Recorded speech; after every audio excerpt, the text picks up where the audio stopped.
आदमी पार्टी ने लोकसभा चुनाव के लिए कैंपेन लॉन्च कर दिया है। बता दें, पार्टी ने दिल्ली के लिए कैंपेन की पंचलाइन रखी है, संसद में भी केजरीवाल तो दिल्ली होगी और खुशहाल। दिल्ली के मुख्यमंत्री अरविंद केजरीवाल और पंजाब के मुख्यमंत्री भगवंत मान ने साझा प्रेस कॉन्फ्रेंस कर दिल्ली में ये कैंपेन लॉन्च किया है। वहीं इस मौके पर अरविंद केजरीवाल ने कहा कि इंडिया गठबंधन के 7 उम्मीदवारों को जिता दो, फिर दिल्ली में कोई आपके काम नहीं रुकने देगा। आइए आपको सुनाते हैं कि इस दौरान सीएम अरविंद केजरीवाल ने और क्या कुछ कहा। आम आदमी पार्टी का दिल्ली का लोकसभा कैंपेन लॉन्च हो रहा है। इस मौके पे स्पेशली मेरे छोटे भाई और पंजाब के मुख्यमंत्री भगवंत मान साहब दिल्ली आए हैं। मैं उनका तहे दिल से दिल्ली में स्वागत भी करता हूं और आपने उनके विचार सुने इस लॉन्च के मौके पे। हमारा लॉन्च का स्लोगन है, संसद में भी केजरीवाल तभी दिल्ली होगी और खुशहाल। आज से 12 साल पहले आम आदमी पार्टी बनी थी और लगभग 10-11 साल पहले दिल्ली के लोगों ने ढेर सारा प्यार देके, विश्वास करके हम लोगों को भारी बहुमत देके जिताया था। आम आदमी पार्टी की सरकार बनाई थी। हम बहुत छोटे लोग हैं, मामूली लोग हैं, लेकिन दिल्ली के लोगों ने जितना प्यार और विश्वास हमें दिया है और इतनी बड़ी जिम्मेदारी दे दी। मैंने हमेशा कहा है कि मैं दिल्ली के लोगों का हमेशा एहसानमंद रहूंगा कि इस छोटे से आदमी को इतनी बड़ी जिम्मेदारी देके इतनी बड़ी कुर्सी पे बिठा दिया। 7 जन्म तक भी दिल्ली वालों की सेवा करता रहूं तो उनके एहसान नहीं चुका सकता। मैंने भी पूरी कोशिश की है, कभी भी अपने आप को मुख्यमंत्री नहीं समझा। मैंने पूरी कोशिश की है दिल्ली के हर परिवार का बेटा बनके, हर परिवार का हिस्सा बनके, हर परिवार का, दिल्ली में 2 करोड़ 2.5 करोड़ लोग रहते हैं, हर परिवार का हिस्सा बनके उनके परिवार की मुश्किलों को दूर करने की कोशिश की है, हर परिवार का सहारा बनने की कोशिश की है। दिल्ली में किसी भी परिवार में कोई बीमार होता है तो तकलीफ यहां होती है। मैं भी देख रहा था 2 दिन पहले एक टीवी चैनल वाला एक बूढ़ी महिला से पूछ रहा था और वो बूढ़ी महिला कह रही थी कि केजरीवाल की वजह से मेरी जान बच गई। उसने पूछा कैसे?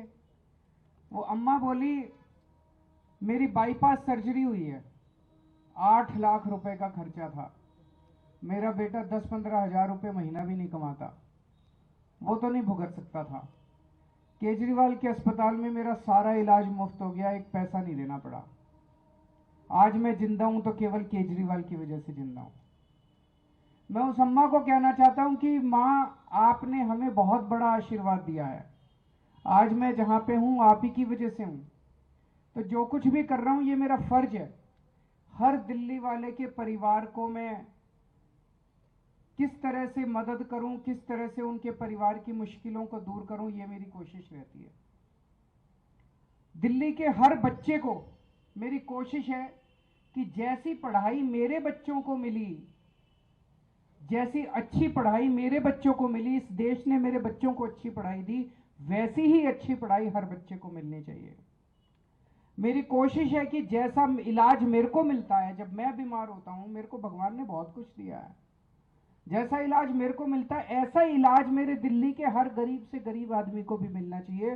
पैसे की कमी की वजह से कोई भी वो नहीं रहना चाहिए। आज दिल्ली में 24 घंटे बिजली मिलती है। पूरे देश में केवल 2 स्टेट हैं जहां 24 घंटे बिजली आती है, केवल दिल्ली और पंजाब। बाकी किसी स्टेट में 24 घंटे लंबे लंबे पावर कट लगते हैं। इंडस्ट्री को बिजली नहीं मिलती, कॉमर्शियल वालों को बिजली नहीं मिलती, घरों को बिजली 7-7, 8-8 घंटे के पावर कट लगते हैं पूरे देश में।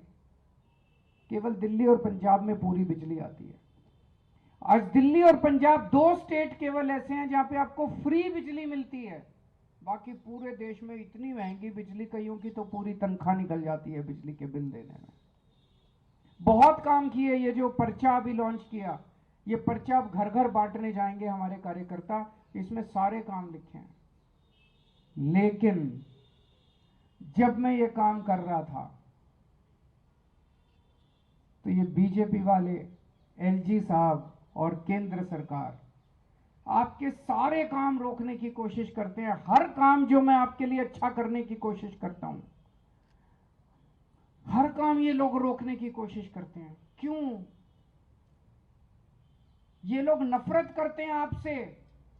ये दिल्ली के 2 करोड़ लोगों से नफरत करते हैं, और नफरत इसलिए करते हैं क्योंकि आपने इतनी जुर्रत की कि आपने 3 बार दिल्ली के एक छोटे से आदमी को, एक मामूली आदमी को दिल्ली का मुख्यमंत्री बना दिया।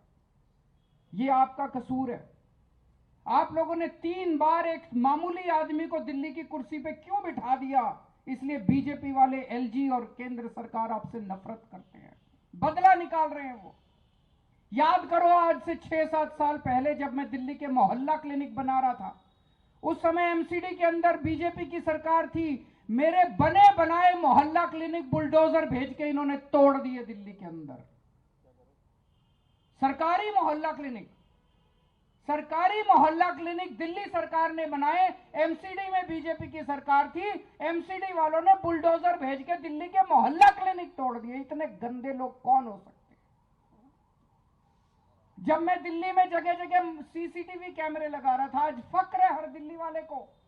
पूरी दुनिया में, ये मैं नहीं कह रहा, फोर्ब्स मैगजीन, इंटरनेशनल मैगजीन ने 2021 में बोला है कि पूरे दुनिया के अंदर सबसे ज्यादा सीसीटीवी कैमरे की डेंसिटी दिल्ली के अंदर है।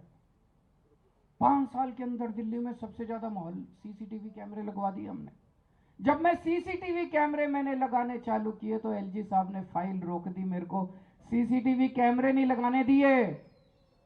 तब मैं, गोपाल राय, मनीष सिसोदिया और सत्येंद्र जैन एलजी साहब के घर के अंदर घुस के उनके कमरे में 10 दिन तक हमने धरना दिया था। याद करो, तब उस टाइम इन्होंने कैमरे लगाने की फाइल पास की थी।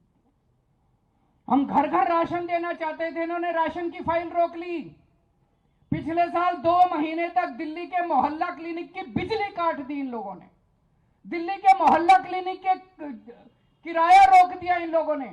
दिल्ली के सारे मोहल्ला क्लिनिक की दवाइयां बंद कर दी इन्होंने, एलजी साहब ने, केंद्र सरकार ने और इन्होंने मिलकर। दिल्ली के मोहल्ला क्लिनिक के टेस्ट बंद कर दिए इन लोगों ने। इतना निर्दयी कौन हो सकता है जो गरीबों का इलाज बंद कर दे? इतनी नफरत क्यों है? इतना निर्दयी कौन हो सकता है? ब्यूरो रिपोर्ट, इंडिया पब्लिक खबर। फिलहाल के लिए इस खबर में बस इतना ही। देश और दुनिया की ऐसी ही तमाम बड़ी खबरों के लिए हमारे YouTube चैनल को सब्सक्राइब करें और बने रहें इंडिया पब्लिक खबर के साथ।